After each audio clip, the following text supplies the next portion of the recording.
ايش تطلب من ريكسا كافيه؟ بوريكم اليوم. عايز زعفران دولتشي، ماتشا بارد، اللاتيه الحار موجود عندهم ولذيذ. ألذ حلا بالنسبة لي يا جماعة تشيز كوجا، لذيذ يا جماعة بشكل جميل. ريكسا بوم كيك، عبارة عن كيك على صوصات، ولما تقطعوه تسرسح الشوكولاتة. سان سبستيان ريكسا. أنا ما بعطي نفسي مجال لأي مجاملة، هذا إعلان صحيح، لكن زعفران وقهوة أنا ما قد شفت ولا قد جربت.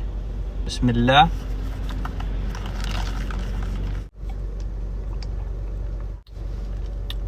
والله حاليا تصدقون أحلى من السبانيش لاتيه، يعني شبيهة من السبانيش بس أحلى من السبانيش العادي. أرشح الزعفران، كنسلوا السبانيش لاتيه، لذيذ يا جماعة لذيذ.